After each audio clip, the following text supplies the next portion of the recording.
From a flicker of candlelight in 1789 to the glare of modern screens in the West Wing, every president has held the pen. Executive orders not passed by Congress, but etched into law by command.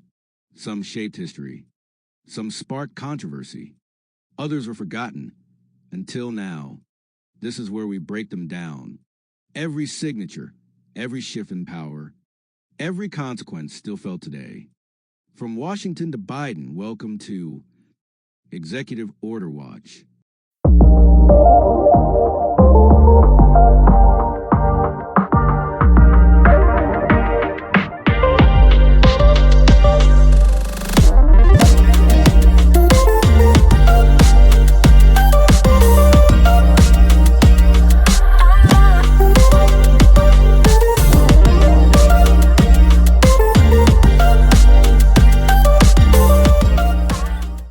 Democracy, we live for it. For democracy, we fight for it. For democracy, we've died for it. And for democracy, we watch it. This is Executive Order 1990. Watch.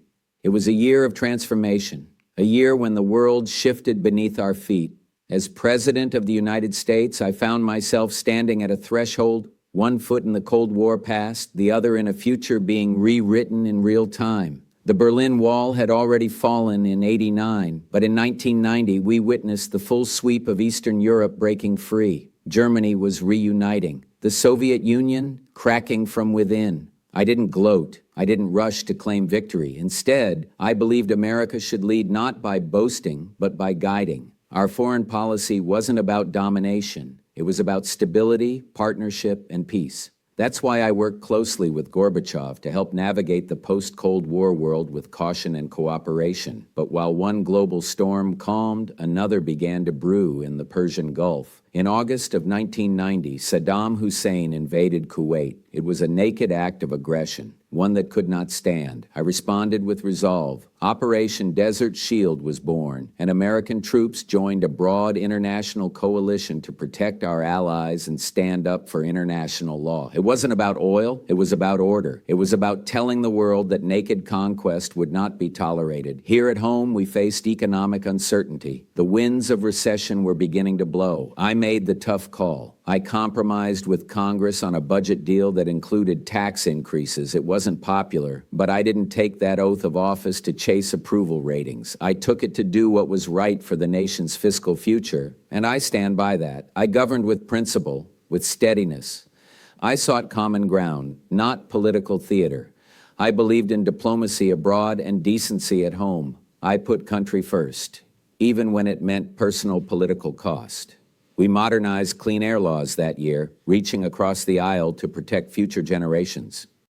We expanded disability rights through the Americans with Disabilities Act, showing what a compassionate, capable America could be when we came together. Now, I signed many executive orders that year too, and each of them had a purpose. Some dealt with our national security response to Saddam Hussein. Others focused on strengthening our institutions and lifting barriers for Americans living with disability or disadvantage. We'll get into those executive orders next. But before we do, I want to leave you with this. In 1990, America didn't shrink from the moment. We stood tall. We were measured, and we were prepared to lead a changing world, not with bluster, but with belief in freedom, in alliances, and in the moral authority that comes when a nation acts with wisdom. Let's take a closer look at those executive decisions, the ones that helped shape both our national destiny and the world beyond our shores. Executive orders. Executive order. 12,699 seismic safety of federal and federally assisted or regulated new building construction on January 5, 1990. Executive order. 12,700 President's Council of Advisors on Science and Technology on January 19, 1990. Executive order. 12,701 amending Executive Order number 12,334 on February 14, 1990, Executive Order 12,702, waiver under the Trade Act of 1974 with respect to Czechoslovakia on February 20, 1990, Executive Order 12,703, support for East European Democracy, SEED program on February 20, 1990, Executive Order 12,704, 12,704 amendments to Executive Order Nos. 11,830, 12,367, 12,692 on February 26, 1990. Executive Order 12,705 Amendment to Executive Order Number 12,686 on March 3, 1990. Executive Order 12,706 Nuclear Cooperation with Euratom on March 9, 1990. Executive Order 12,707 Termination of Emergency with respect to Nicaragua on March 13, 1990. Executive Order 12,708 Amendments to the Manual for Courts Martial United States 1984 on March 23, 1990. Executive Order 12,709 increasing the membership of the President's Council on Physical Fitness and Sports on April 4, 1990. Executive Order 12,710, termination of emergency with respect to Panama on April 5, 1990. Executive Order 12,711, policy implementation with respect to nationals of the People's Republic of China on April 11, 1990. Executive Order 12,712, adding the Secretary of Energy to the National Space Council on April 26, 1990. Executive Order 12,713, report required by Section 502 of the Automotive Products Trade Act of 1965 on May 1990. Executive Order 12,714, establishing an emergency board to investigate disputes between certain railroads and labor organizations on May 3, 1990. Executive Order 12,715, determination under Section 2606 of Title 10 for support of scouting activities overseas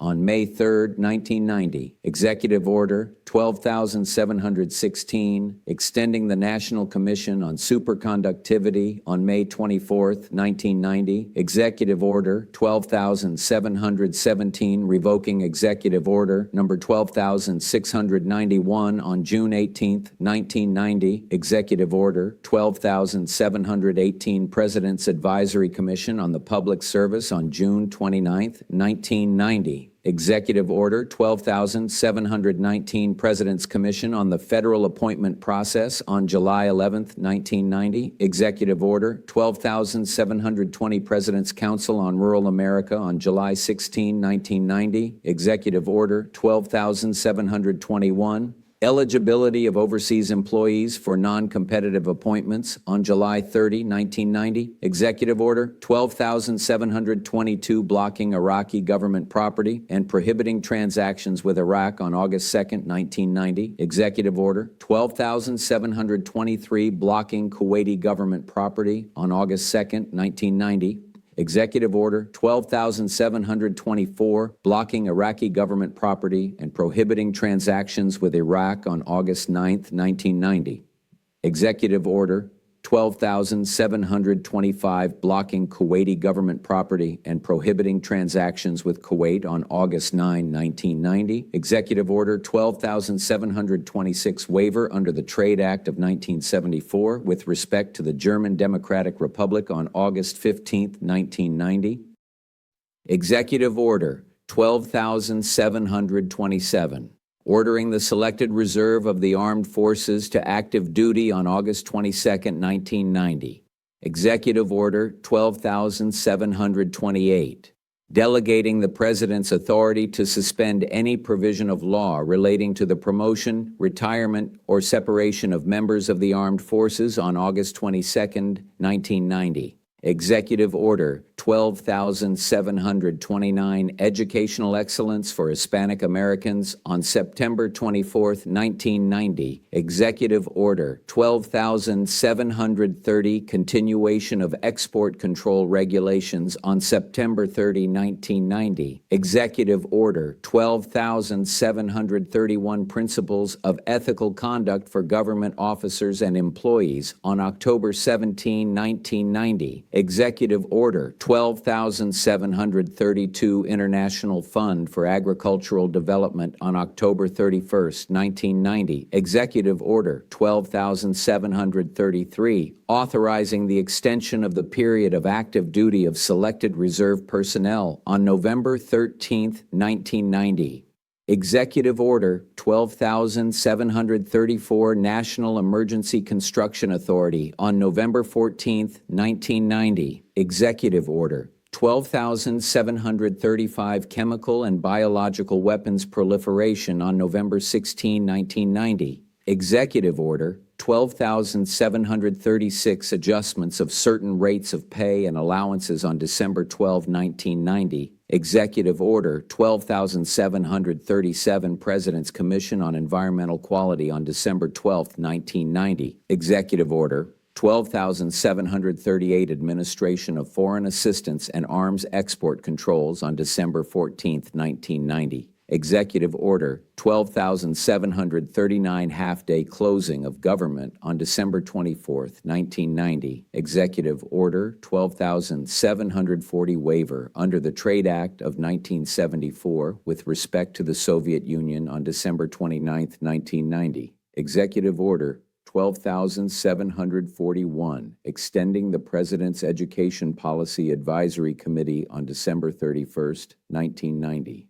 A pivotal year, one of conflict abroad, uncertainty at home, and major shifts in global power. President George H.W. Bush stood at a crossroads where diplomacy met deterrence and where executive action had to move faster than Congress could sometimes respond. Let me walk you through what I saw then and what I see now. Pauline's The Pizza, world where we deliver happiness one slice at a time. What's your craving today? Yeah, hi. Is Seymour there? Oh, Seymour. I think he might be busy making our special pies. But hey, why not swing by the pizzeria? We've got a pie with your name on it. Anything else I can help you with? I was looking for Seymour Butts. Ah, I see. Well, if you're looking for Seymour Butts, he might be hiding behind a pepperoni slice. Anything else I can do for you today? No, that's it. Hi, I'm Terrence, a marketing professional with a passion for helping your business grow smarter and faster. Here at DaBomb Digital Media, based right here in Atlanta, Georgia, we specialize in bringing your vision to life. Whether you're launching your first website or reimagining your entire digital presence, we've got you covered. From modern website design and search engine optimization to setting up your own AI-powered agency tools, we deliver innovative solutions that keep you ahead of the curve. Ready to unlock your business's full potential? Let's build something remarkable together. For more information, visit our YouTube channel. Just search DaBomb Digital Media on YouTube and start exploring tips, success stories, and everything you need to elevate your brand. The world watched as Saddam Hussein invaded Kuwait. It wasn't just a regional issue. It threatened oil supplies, alliances, and peace in the Middle East. And what did President Bush do? Through executive orders, not just words, but action, he froze Iraqi assets, blocked financial transactions, and laid the foundation for what would become Operation Desert Shield.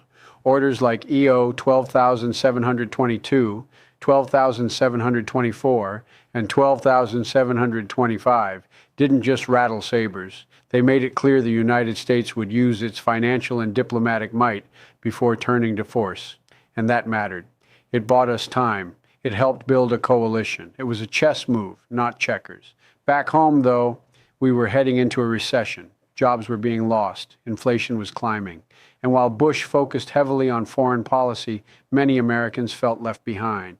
There were executive actions that addressed federal pay, EO 12,736, and reforms for ethical governance, EO 12,731, and those were needed. But the working class needed more than code of conduct updates. They needed relief. He also extended emergency declarations in some areas and lifted others. With EO 12,710, the emergency related to Panama was ended. With EO 12,707, sanctions on Nicaragua were lifted, signals that the U.S. was rethinking how it engaged in Latin America. You could see the Cold War starting to wind down, not just in speeches, but in ink on paper. Bush's pen also turned toward education and diversity. With Executive Order 12,729, he established a presidential initiative on Hispanic educational excellence. For a Republican president, that was a step forward, an acknowledgement of changing demographics and systemic gaps. He also launched efforts to modernize the appointment process, create public service commissions, and support science and technology innovation. But here's the thing. Some of these initiatives lacked teeth. They were advisory in nature or temporary in structure. They planted seeds, yes, but didn't always come with funding or enforcement. They didn't always reach the folks who needed them most. Still, I'll give credit where it's due. President Bush's executive orders in 1990 showed a man trying to manage a world in motion. He used the executive pen to prepare for war, to maintain alliances, and to signal a transition into a new global order. But at home, we needed more. We needed stronger economic policy, deeper protections for workers, and a more aggressive stance on education and healthcare. That's where history reminds us. Being reactive abroad can't come at the expense of being proactive at home. Now, what I want to do next is lay out the top 10 executive orders from that year, the ones that really moved the needle, for better or worse. Some shaped military policy, some redefined civil service, and some had impacts we still feel today. So hang tight, we're about to break it down. A year that defined the final breath of the Cold War and the first pulse of a new world order. President George H.W. Bush led the United States through a time of rapid geopolitical change, and the executive orders he signed that year reveal a president using every tool at his disposal to respond to crisis, manage transitions, and lay groundwork for the future. Let's talk about the big picture. What major events occurred in 1990? Iraq invades Kuwait, August. This act of aggression set the stage for the Gulf War. The U.S. response was swift, starting with executive actions that laid the financial and legal foundation for what would become Desert Shield. German reunification begins. With the Berlin Wall having fallen in 1989, 1990 was a year of political integration, ending the division of East and West Germany. Nelson Mandela is released. February, South Africa took a giant leap forward in ending apartheid. Economic recession begins in the U.S. A combination of declining manufacturing, the savings and loan crisis, and rising oil prices hit working Americans hard. The Hubble Space Telescope is launched. April. A scientific leap marking the beginning of a new era of space observation. Domestically, Americans were feeling the squeeze. Internationally, we were shifting from Cold War containment to a new doctrine of preemptive diplomacy and global coalition building. Top 10 Executive Orders of 1990. Number 1, Executive Order 12,722, blocking Iraqi government property, signed August 2, 1990. Impact. Then, froze Iraqi assets in the U.S., prohibited financial transactions. Impact. Now, set the precedent for using executive power to immediately isolate foreign regimes economically before military engagement. Number 2, Executive Order 12,724, further blocking of Iraqi government property and prohibiting transactions. Signed August 9, 1990, impact. Then extended the economic blockade. It broadened legal authority for sanctions, impact. Now provided the legal framework still mirrored today in sanctions against rogue states like North Korea, Iran, and Russia. Number 3, Executive Order 12,725, blocking Kuwaiti government property to protect legitimate government in exile. Signed August 9, 1990, impact, then protected assets of the Kuwaiti government from Saddam Hussein's regime. Impact now showed the U.S. commitment to sovereignty and international law. This action supported rebuilding efforts post-liberation. Number 4, Executive Order 12,731, Principles of Ethical Conduct for Government Officers and Employees. Signed October 17, 1990, impact. Then revised the entire Federal Ethics Code. Impact now forms the foundation of today's Office of Government Ethics rules, still cited in ethics training. Number 5, Executive Order 12,729, Educational Excellence for Hispanic Americans, signed September 24, 1990. Impact. Then acknowledged achievement gaps and promoted outreach. Impact. Now, precursor to later equity-based educational initiatives. Number 6, Executive Order 12,700, President's Council of Advisors on Science and Technology, signed January 19, 1990, impact. Then created an expert body to guide science policy, impact. now evolved into a key advisory group used by both Republican and Democratic administrations to tackle modern tech and health challenges. Number 7, Executive Order 12,707. Termination of emergency with respect to Nicaragua, signed March 13, 1990, impact. Then ended a Cold War-era sanction, impact. Now reflected a shift toward diplomacy and normalization with former adversaries. Number 8, Executive Order 12,710, termination of emergency with respect to Panama, signed April 5, 1990, impact. Then ended military emergency declared during Operation Just Cause. Impact now symbolized U.S. transitioning from Cold War interventions to post-invasion normalization. Number 9, Executive Order 12,713, Automotive Products Trade Act report requirement, signed May 1, 1990, impact. Then reinforced America's trade and vehicle safety compliance, impact. Now, trade and auto policy continues to be shaped by these standards, especially in the electric vehicle era. Number 10, Executive Order 12,736, adjustments of certain rates of pay and allowances, signed December 12, 1990, impact. Then adjusted pay for federal employees, impact. Now forms part of the annual review and adjustment cycle for government compensation. Closing thoughts. Closing. Bush's executive orders in 1990 reflected a presidency in motion, stabilizing a dangerous international scene while trying to recalibrate America's domestic priorities. Some orders had immediate visible impacts, like the Gulf response. Others quietly built frameworks for ethics, education, and science that endure to this day. Let's remember, a single executive order, wisely written, can bend the arc of government for decades. In 1990, we saw that in action. Now let's move on to the next phase. What made these orders the top 10? And how did they rank in shaping the legacy of 1990? Stay tuned. Some write history with blood, some with laws. But the sharpest stroke comes from the pen. Executive power ain't just a tool. It's a weapon wielded by the few, affecting the many. They sign it. We live it. They order it. We obey it. Here. Watching, digging, remembering, from the plantation to the proclamation, from internment camps to civil rights stands, from surveillance laws to student loan draws. Order can change your life, and you might not even know it, but now you do. So stay locked in, stay woke, stay sharp. We ain't just talking about power, we tracking it. Executive Order Watch, and we ain't blinking.